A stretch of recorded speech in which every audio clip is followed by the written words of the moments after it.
more concerned with the human condition and how we can improve it. That's the question. The answer?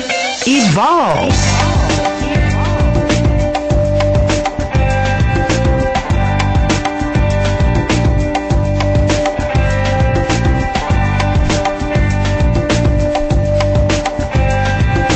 Am I my brother's keeper?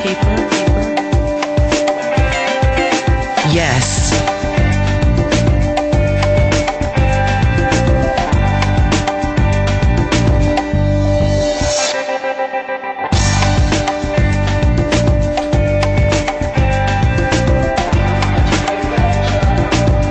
Good morning, Columbia, South Carolina, and of course to everyone who is listening to us via the web. Welcome to Evolve, and I am your host, Tazima, on this awesome Friday. I'm so happy it's Friday. You know what? We are going to have a really great show for you today. At two parts. The first one, as always, is our yogic moment with our yogi, Pamela Merriweather. And she's, you know, every Friday she comes on, she gives us something to think about over the weekend. Last weekend, I had people calling me about her yogic moment last weekend. It was just wonderful. But and then I also have Sifu Anthony, who I told you guys about yesterday, who's been a regular guest on the show. I'm proud to say he is a Tai Chi, Qigong, and so many other things master. Okay, he's going to be on the phone with us today to discuss holiday stress. So before we get to Sifu Anthony, first I want to give you guys, you know what? I realized that I've never really given you guys any real background on my friend and teacher, Pam. So let me tell you this real quick. Pam is a certified yoga instructor. She's certified by Yoga Alliance and as an experienced registered yoga teacher at the 500-hour level. Now, I know some of you out there probably like, okay, but we're going to talk about that more when she comes on the show next Friday. We're going to do the whole show together. So next Friday is going to be our yogic show. But she also co-leads a yoga school, which certifies other yogis to teach yoga at the 200-hour level. She teaches a free yoga class for women cancer survivors each week. And she also co-leads an annual yoga retreats for survivors each year in New York and South Carolina. And there's a whole bunch of other stuff that I didn't mention because we don't have time today, but we're going to talk about it next Friday. But in the meantime, Pam, you on the line? I'm here, Tazima. Good morning. Good morning. How are you? I'm doing great. Good. That's this beautiful Friday. It is a beautiful Friday. Yeah. So what is our yogic moment for the weekend?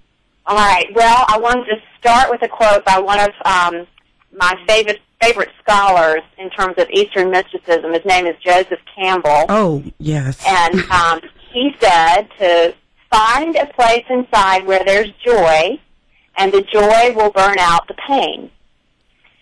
So I wanted to talk a little bit about pain, which the good news is that it might not seem like a fun topic to talk about, but it ultimately leads us to joy. Yes. That's what this season is all about.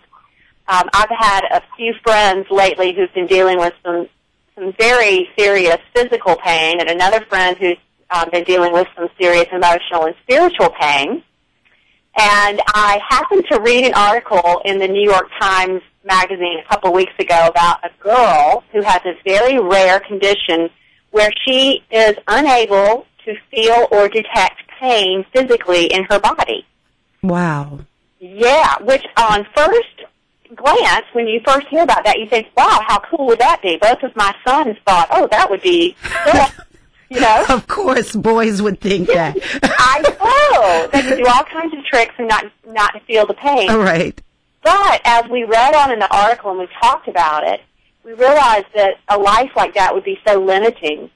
This little girl who has this condition has no way to really learn from her mistakes. She'll put her hand on a hot surface, not able to detect that it's hot and get badly burned, and then won't have that memory of the pain to help her remember not to do that again. Right. So where this comes into yoga is in the Yoga Sutras, which is a very ancient text that most yogis consider to be one of the preeminent, most important texts on yoga. Right. And in that text, Patanjali, the author, talks about these obstacles or restrictions that we have in our minds, which are the way we perceive things. And one of them has to do with our aversions. You know, we talk a lot in yoga about what we might be attached to, but we don't spend as much time talking about how the things that we find displeasurable or that we have an aversion to are equally holding us back and causing us limitations. Mm-hmm. So it's really, you know, we look for all these ways to avoid pain because we have an aversion to it. But in truth, if we can learn to see pain as a teacher, feel it, experience it, and then let go of it, then it can actually be a helpful thing in life. And the yogis taught that we should practice yoga to a point that we find this inner place within us that every one of us has, Tazima. Mm-hmm. And in that deep place within our souls, there is just pure joy. There's no suffering, there are no ties to pain, and there's no change. It's just joy. Now, of course, we're not telling people, like what I tell people, students that come to the studio, you know, to go to the edge of your pain. We're not telling you to jump off the cliff. So, in other words, you know, like me, for instance, with my hamstring, you were the one who had to bring to my attention that I need to kind of be aware of what's going on with it and not continuously re-injuring it because it's like, I got to get through this pain. No. Right. And, so when we have that pain, just like you've had in your hamstring, we have to learn to respect it. You know, you feel it a little bit, but we have to learn from it because it can teach us when we need to back off, right, when we need to rest, and when we need to let go. Right. I love it. And I love Joseph Campbell. I mean, he was awesome. So, okay, so Pam, give everybody your blog, your web address again, and then right before we end, give them Joseph Campbell's quote again, if you don't mind. Oh, happy to, my friend. My web address is Pamela Yoga, all one word, PAMELAYOGA.com. And Joseph Campbell said, find a place inside where there's joy, and the joy will burn out the pain. I love that. I love that. And we're going to have you on the show next Friday to discuss the teachers training that you're going to be doing at Sun Spirit Yoga. That starts in January, and I'm really excited about that. Oh, boy, so am I. I can't hardly wait for that to start. I'm telling you, I am so excited. I've had people calling about that. First of all, people couldn't believe that it was based on donations, because anybody who knows anything about becoming a certified instructor, you're going to pay a minimum. I think the cheapest I saw was like $1,500. And maybe the most expensive I saw was close to $4,000. So for you to offer it on a donation basis, and of course within reason, we don't want anyone donating $5.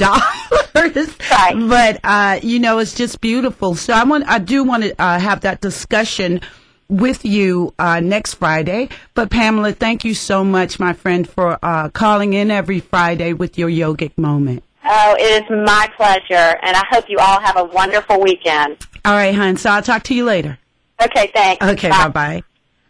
All right, everybody. So what we're going to do now, so that we can get all of our commercials out the way, because you know I will forget, I'm going to go into commercial break now. That way, when I come back, I will be talking with Sifu Anthony, and I don't have to cut anybody off, you know, because I have to go into commercial break. So here we go, you guys. All right, and you are listening to Evolve on WOIC 1230 Columbia. I'm Tazima, 748-9293. All right, Columbia. Yes, we got our commercials out of the way early on because I have Tai Chi and Qigong master Sifu Anthony Korahais on the line. And for those of you who don't know who Sifu Anthony is, I want to give you guys a little bit of background information on him. He was born in Manhattan, New York. He suffered from a debilitating case of clinical depression. And what happened was he got such amazing results from practicing Qigong and Tai Chi that he decided to quit his job as a network engineer in order to commit to teaching people how to heal themselves. In 2004, he moved to Florida to pursue a degree in acupuncture. Now, he was originally inspired to teach flowing Zen because of the way it transformed his own life. So after he met his teacher, Grand Master, and I hope I pronounced this correctly, Wang Kiu Kit in San Francisco in 1997, he was so amazed that he traveled to Malaysia for intensive study with his teacher. And it was in Malaysia that Sifu Anthony says that he really came to understand the incredible healing power of Qigong and Tai Chi. He believes that flowing Zen is powerful medicine for the body, the heart, and the spirit. And he also believes that it is the future of medicine and that more and more people will be looking inside rather than outside for healing. I love that. Also, he's going to be coming to Colombia in February. I love that even more. So without further ado, welcome back, Sifu Anthony. Thank you for having me, Tazima. Always. It's always a pleasure. So today we are going to talk about holiday stress. But before we even get into that, can you tell the audience, for those who may not be real clear or tuning in for the first time, what is Qigong and Tai Chi? Because this is that you're doing the Qigong workshop when you come here. So let's tell people a little bit about that before we talk about holiday stress and how people can deal with it. Okay, good. Well, Qigong is a Chinese word. There are two words.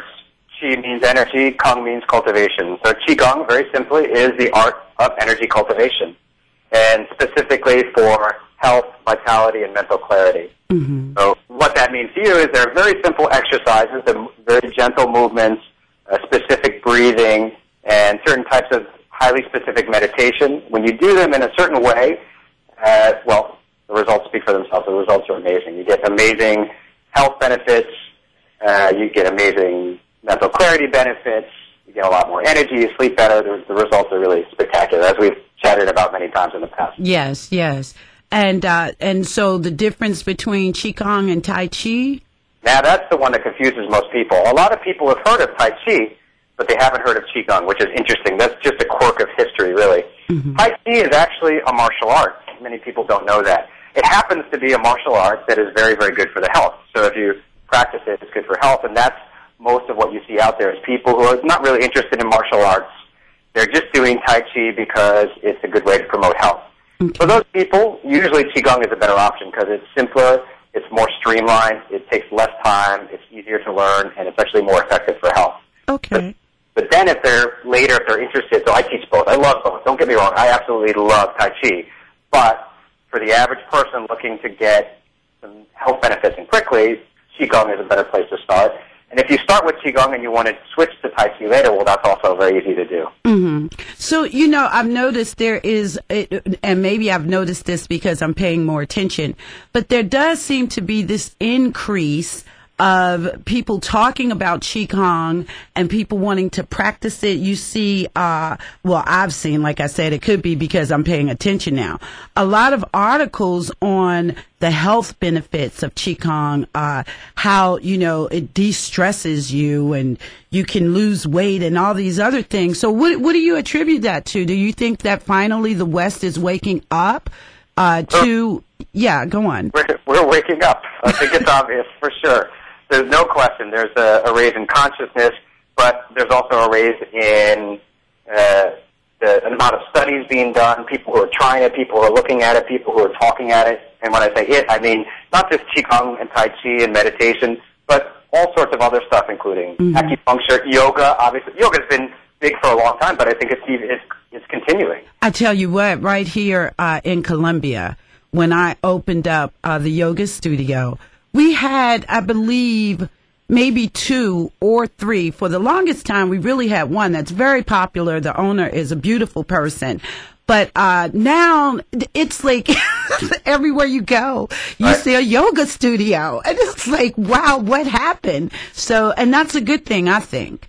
And the same thing is happening now with Qigong and Tai Chi. Mm-hmm. When I first started teaching here in Gainesville in Florida, that was about 2005 when I started teaching publicly here, I would ask the students how many had most of my students come to me on recommendation, so they don't really know what Qigong is per se. They're not looking for it, they just know somebody that got really good results. Mm-hmm. They come to me like that.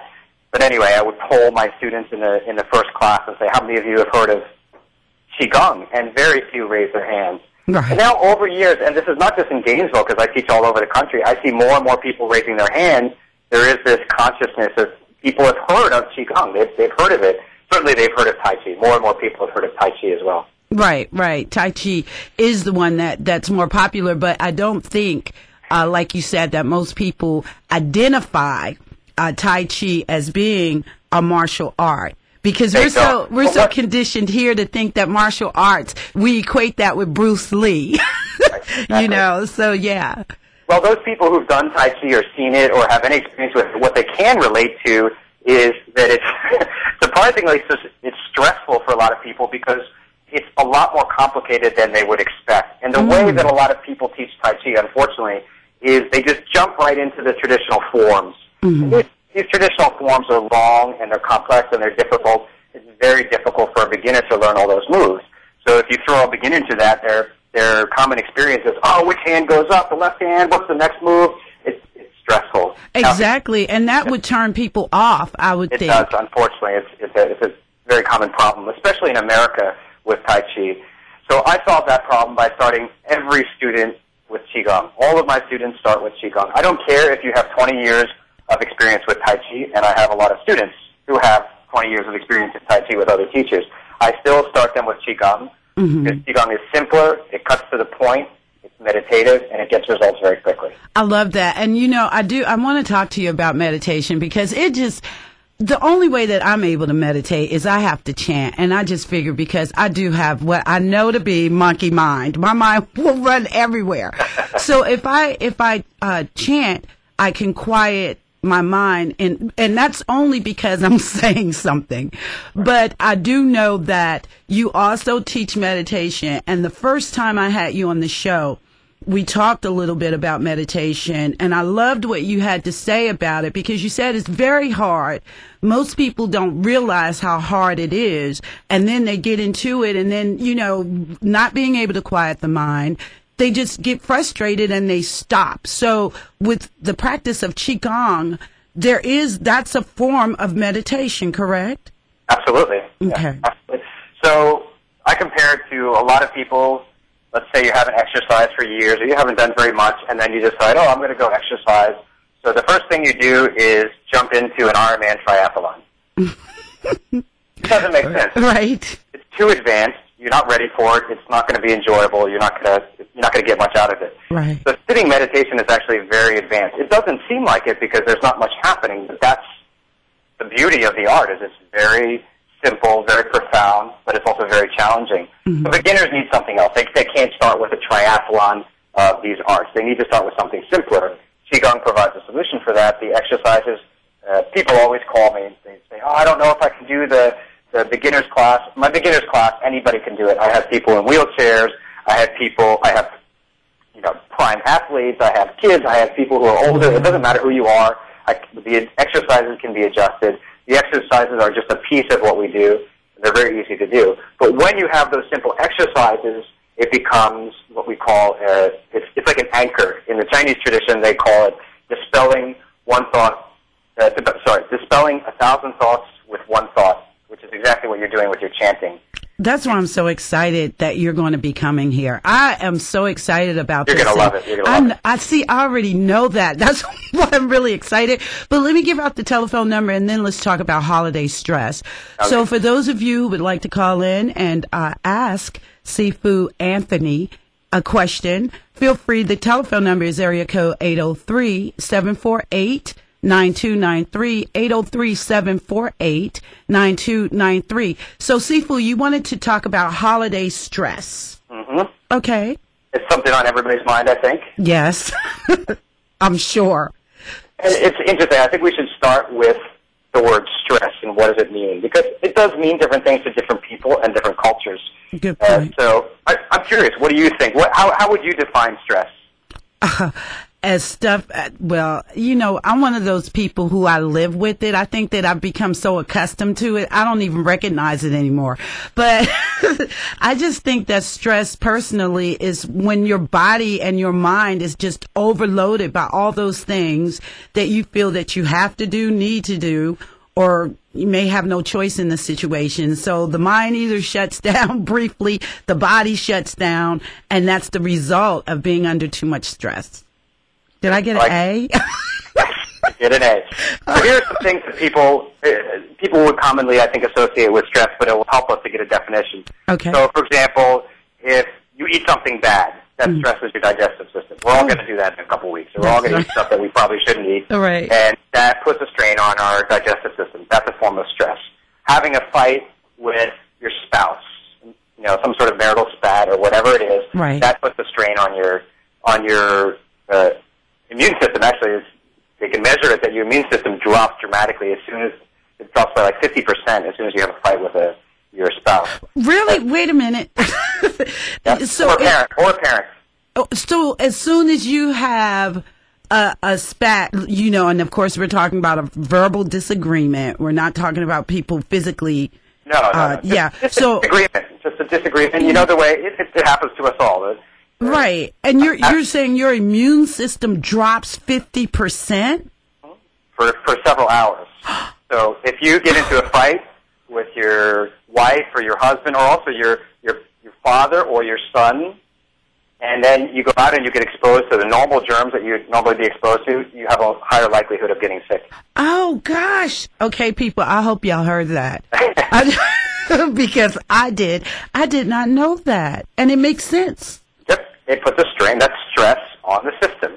And emotions are, usually when we talk about stress, we're talking about the emotional component. Mm-hmm. Emotions have a big effect on your immune system. This is well proven in science already. It's something that the ancient Chinese knew for a long time, and now I think we all know it from our own experience. Mm-hmm. Mm-hmm. So then other examples of stress are things like if you sit all day, it messes with your blood flow. In the Chinese tradition, we say it messes with your qi flow, the flow of your energy. Mm-hmm. Moving house. It's not necessarily a bad thing. It can be a wonderful thing in life. You move to a new house, but the event is incredibly stressful and puts stress on your body. Right? Right. We all know that. Moving is one of those huge stresses. Even something wonderful like having a child is a stress, not obviously for the mother. I mean, she just created a whole other person. Right. But for everyone involved, that it becomes a strain on the energy systems of the body. So that gives us, if we use those examples, it gives us a nice working definition of stress. So the working definition of stress is that it's anything that puts a strain on your body's energy. Okay. Anything that puts a strain on your body's energy, that's stress. Right? Okay, So, I like that. That's a quick, short definition that everybody can walk away with. It's Anything that puts a strain on your body is stress. Exactly. On your body's energy. Not just on the body, but the body's energy. The body's energy. Okay. Right. So that helps us. If we know what stress is, it helps us to deal with it. Because the truth is, well, I don't know about your life, Tazima, but you tell me, is it realistic to eliminate all stress from your life? Oh, I know it's not realistic, at least in my life. I don't think it is. Now, you might be able to show me something different. I'm so accustomed to living with so much stress. I don't know. It happens. You and I are busy people. There's a lot of stress in our life. We're doing our best to help a lot of people do a lot of things. Right. So stress is going to come in, right? There's going to be stress hitting us no matter what. That's right. Unless we move to the mountains, right? Right. So stress is unavoidable. There's going to be a certain level of stress no matter what happens. Right. The question is, can you process? Can you deal with that stress effectively? That's the question that people need to answer. Everybody is running out there. They're looking for ways to reduce stress. Okay, that's good. Reduce stress if you can. It's a good thing. But more importantly, find ways to transform or to transmute that stress so that you process it so it doesn't have the same effect on you. Oh, I love that. I have more stress in my life now than I did during my depression. But when I was depressive, any little piece of stress, because my body was overloaded with stress, right? My body's energy was already overloaded. Mm-hmm. Any little stress in my life threw me into an episode, threw me into depression. Whereas now it's water off a duck's back. It doesn't affect me. All this stress hitting me, major responsibilities. Mm-hmm. I have thousands of students I have to take care of. All this stuff in life, big responsibilities, and it doesn't affect me the same way. So do you attribute that to Qigong only, or the whole? Because, see, I think the difference between you and, let's say, the everyday person, and I'm not trying to separate you out from that now, just for the purpose of the conversation. You are a master at Tai Chi, Qigong, meditation. It's another thing that you teach, too, that I totally forgot about. I can't think of it right now. Teach Kung Fu as well? Oh, yeah, Kung Fu, exactly. So is it because those are such disciplines, right? So is it because I am nothing special. It's a big realization for a lot of students. I've been doing this for a long time. My students tell me that I'm a good teacher, but just look to the results that my students get, and you'll see that it's reproducible. The stuff that I talk about, people can do, and I have students doing it quickly. Well, you'll see. You're gonna, like I told you last time, you're gonna feel it within a matter of a couple days. You're gonna feel not that the stress in your life is not going to change. There's going to be all those stressors out there, but suddenly, once you add Qigong, you add our 15-minute routine daily. You have to practice daily for 15 minutes. Mm-hmm. Once you start doing that, you find that stress does not affect. It's like you have some sort of magic talisman or something that is able to, process the stress.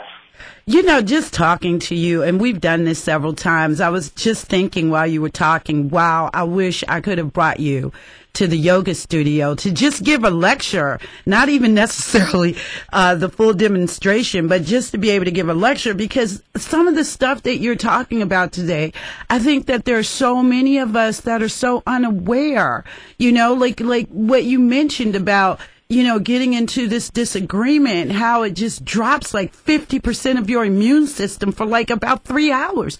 My mind is still stuck on that, okay? and how we can begin to evolve in ways that, even though we understand that, we're going to have to live with some type of stress, there are ways to channel that into something positive so that it doesn't, take over. But Sifu, we have a caller on the line, so I need to go to the phone lines, okay? Okay, let's do it. All right. Okay, caller, you're on the air with Sifu Anthony. Hello? Hello? Hey, this is Dudley Jackson, and I'm the local student who's organizing the seminar in February for Sifu Anthony. Yes. Hey, Dudley, how are you? Hey, I'm great. I thought I would just, if it was okay, interject a comment and then ask Sifu Anthony a question. Sure. Well, I have had such a great experience with flowing Zen in the last several months I've been practicing it. I actually had rheumatoid arthritis for the last few years, and it had gotten to the point in fall of last year where I knew something had to change, and I tried to take anti-inflammatories, which really did no good at all. Mm-hmm. And I had learned Qigong a long time ago, but kind of fallen off in my practice, so I went sort of searching for somebody, a good teacher that could help me. And since I've been actually practicing this floating Zen consistently, my rheumatoid arthritis is almost completely gone. I mean, the advice from my doctor, the anti-inflammatories, did absolutely nothing. But it's made me a big believer in the health benefits of this, and also just mentally, we were talking about stress. It really does give you kind of a calm, peaceful, clear mind, and I'd say that's as great a benefit as the physical side for me. Right. But one other thing too, it's funny that Sifu Anthony was talking about different types of stress. My rheumatoid arthritis actually really started right after my wife and I had a baby. So I can totally relate with what he said. But I have a question that speaks directly to our seminar in February, and that is, I know Sifu Anthony has a lot of students in Florida there. They're very lucky that they have access to him on a daily basis. Mm-hmm. And I'm curious what he thinks about students who live farther away do they have to do anything differently, or do they have to try harder, or anything like that to learn from him? What is his take on that? Sifu? Good question, Dudley. Thank you. So it's a good question. It happens to a lot of people, and I do teach all over the country. Right there's your answer. I teach all over the country and have students like Dudley who get results all over the country. Mm-hmm. Here's why it works. Because what I teach is about 80 or 90% practice and 10 or 20% learning. It's much more important that you practice than learn. In the West, we're so obsessed with learning and cramming stuff into our heads. Yeah. Well, here, you learn in one day. My workshops are designed for this in either 1 or 2 days. I give people a streamlined practice routine, just 15 minutes, and the entire day's workshop is geared towards learning that routine effectively. So by the time you finish the day, you know what to practice. And if you simply practice it, then you get results. It's bafflingly simple. Mm-hmm, mm-hmm. You know, I'm thinking, first of all, let me thank Dudley for calling in, because he has organized this. And let me give out this information real quick, Sifu Anthony. For all you guys that are interested in attending the workshop, which is going to be happening February 9th, you can contact Dudley Jackson, and that telephone number is area code 803-750-1011. Again, that's area code 803-750-1011. And you can also go to Sifu Anthony's website, which we're going to have a link up on Evolve's website, but it's very simple, flowingzen.com, flowingzen.com. It's an extremely wonderful website. It's very informative, extremely informative. And you can go there to find out more about meditation, Qigong, Tai Chi, any events Sifu Anthony is going to be doing. You can go there to also find out more about Sifu Anthony, because when you read his own story and what he experienced, you can't help but at least be curious at this point about Qigong. So again, you can go to his website, and that's flowingzen.com. So you know what, Sifu Anthony, I thought it was so funny when Dudley mentioned that his arthritis didn't kick in until after he and his wife had their child. Right. So, and you had just explained that is also a very stressful. So let me ask you this. A lot of the diseases then, or the afflictions that one may have, do you think that most of those can be directly connected to stress? Absolutely. Not only do I believe that, but there's plenty of evidence to support it. Before I answer that, I want to just say that you mentioned your yoga studio. If you want me to speak at your yoga studio, right, I'm happy to when I'm there. So just we'll get in touch later and we can chat. Yes, we're going to have to. But Sifu, we've got another call, and okay. I tell you, let me just give you this quote before and this is from a medical doctor. Sure. 95% of all illness is either caused or worsened by stress. Oh, you know what? You're really freaking me out today. No, hold on. We're going to go to the lines. Caller, you're on the air with Sifu Anthony. Hey, good morning. Good morning. Anthony. I wanted to ask a question in reference to something he said about that 50% drop in your system. Mm-hmm. If you have a conflict with someone and you do not actually respond to the conflict, and I'm going to think that something traumatic would be a little bit different than a conflict, because I'm sure it's something from trauma would probably affect you in that manner, or even worse. But if you're having a conflict with someone and the person or the situation approaches you and you do not respond to that conflicting situation, does it still affect the body in the same manner? And one other question, if you have more than one conflict within a day, what does that do to the adrenaline? Because if you have one conflict, you said it dropped 50%. So what happens if you have more than one conflict and you're partaking of that conflict, contributing to that conflict? How does it affect the body that way? So that's two questions I would like you to answer. Wow, those are great questions, too. Thank you, Carla. Okay. What was her name? I didn't catch that. Carla, C-A-R-L-A. So those are good questions, Carla. Here's the simple answer. Just practice Qigong. That's why I love it, because then I don't have to worry about all those details and getting carried away about, I got into 2 fights today, and what's happening to my immune system. I find, and as you see my students find that too, if you just practice Qigong for 15 minutes a day, it lasts.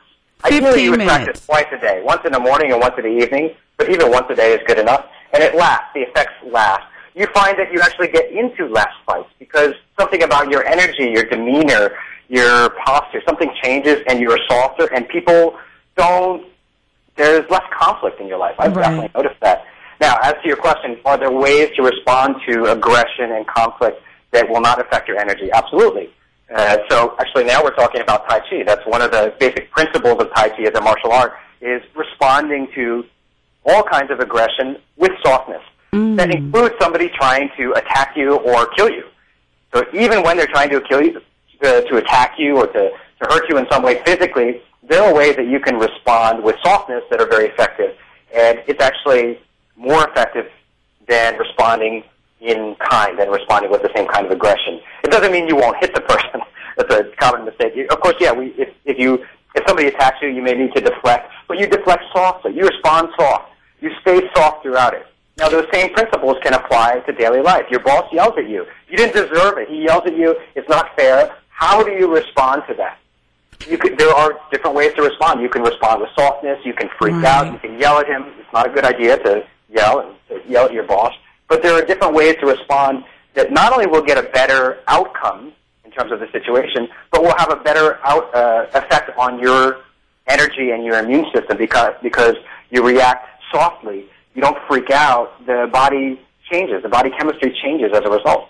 You know what, Sifu, I've got to go into the final break for the show, but I did want to say this. It's interesting when you were talking about deflecting softly, because there's an axiom that I remember reading, and I'm probably going to botch it up, but I'm sure you probably heard of it, and I'm paraphrasing. It was something about water, how fluid and soft water is, but it's also a very, very, very strong element too. And when you were saying that, I thought about that. So it's almost like you just become fluid, but you're also strong at the same time.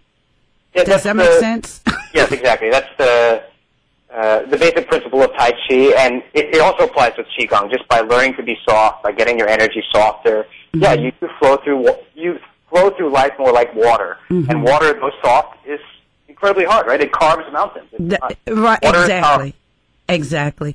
Okay, well, Sifu, we're going to go into this last commercial break, and then after that, we'll be right back, okay? So. Sounds good. All right, everybody. I have Sifu Anthony on the line. I always enjoy talking to Sifu Anthony. We're learning a lot today. I love this conversation. Area code 803-748-9293, 803-748-9293. If you would like to improve your balance, lose weight, breathe easier, sleep better, just live healthier, Anthony Korahais invites you to attend his life-altering Tai Chi workshops of his Flowing Zen Tour. Zero athleticism is required. For more information, visit flowingzen.com/events. All right, everybody, we are back. We've taken our final set of commercials for the day. I have on the line with me Sifu Anthony Korahais. I really hope that I'm pronouncing Sifu Anthony's last name correctly, because you guys know by now I'm so bad with names. But we are having a wonderful conversation today about stress and how we can deal with stress. And also, Sifu Anthony is going to be coming to Columbia on February 9th, and that is going to be at, let me see if I got this right, the Big Apple. It's going to be from 9 a.m. to 5 p.m., the Big Apple, and that's at the corner of Hampton and Park Street. The cost is $99, which is a steal, believe me. And what you're going to learn in just 15 minutes now, this is how Qigong can dramatically boost your fitness. Okay, you can become stronger, more energized, look and feel youthful, heal injuries, cure disease, so many more things. But I would encourage you all to really, really consider attending this workshop that's going to be happening on February 9th right here in Columbia, South Carolina. So I'm going back. Sifu Anthony, you there? I am here. Yes. So again, you're just giving us so much information today about how we can deal with stress, the things that stress do to us. I'm telling you, Sifu, my mind is still stuck on that 50%. Because I find myself in conflict quite a bit these days. Okay. More so than, and maybe it's because of all the holiday stress.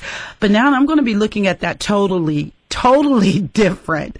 So tell us a little bit more about you coming here on February 9th. And you're also going to be able to offer private instruction or private healing sessions for those who are interested for a fee on that Sunday as well, correct? Correct. Okay, so now for the private sessions, how long do those normally last? Well, about an hour. Oh, wow. Okay.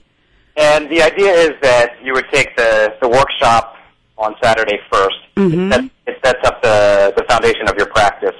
So the best thing that I do, actually my basic philosophy is I prefer to teach people to fish rather than give them a fish. Right. So people are always coming to me asking me to do a healing session on them. And I can. I'm trained to do that and it's effective. But nothing is as effective as what I teach in that one-day workshop. It is remarkable. It's the culmination of years of streamlining not only the art into a modern translation, but also the teaching methodology so people can get the most they can in the shortest period of time. Well, exactly. And I think and the way that I look at that is that I would think, considering that you are coming up from Florida, so it's not like we have access to you every day or every week. And I would think that people would understand that you really should take the workshop first, because the workshop is critical. Yeah, I'm not yeah. not going to see people on Sunday unless they take the workshop on Saturday. Exactly. My time is going to be very limited on Sunday, and I want people. I want to deal with people who are ready to take responsibility for their own health. Right. They're sick and tired of being sick and tired. Right. And they're ready to do something. And and that's the thing, Sifu, that like you said, you're teaching them how to fish as opposed to just giving them the fish for one day. Exactly. You're actually teaching them that, listen, I am going to show you this method and this routine. And once you learn that, I don't necessarily have to be right there with you in order for you to benefit from this by just taking 15 minutes out of your day. You said in the morning and in the evening, you prefer people to do it at least twice a day, correct? Twice a day is ideal, but honestly, a lot of my students get results with once a day. Wow. And you can also incorporate this with any other health routines that one may have, like for me, doing yoga. So this only can add to my yogic experience. All I have. Sifu? Uh-oh. I think we lost Sifu. Well, you know what? That's okay, because we're at the end of the show. Listen, it was a blast, you guys. We gave you a lot this weekend. I love having Sifu Anthony on the line, because I love learning, and anything that's going to help me, stay healthy, anything that's going to help you maintain your health or put you on the path of well-being. I love those shows. So it's always an honor to be able to talk to Sifu Anthony about our well-being. So again, he is going to be here February 9th, okay, at the Big Apple. And that event is going to be from 9 a.m. to 5 p.m. So, again, I encourage all of you to definitely check it out. Go to flowingzen.com, flowingzen.com, or call Dudley right here in Columbia at 750-1011, 750-1011. Again, everybody, have a great weekend. It was a blast. It's always a blast. I love you. I love this show. All right, you've been listening to Evolve with Tazima, and I will be talking to you guys on Monday. Good morning.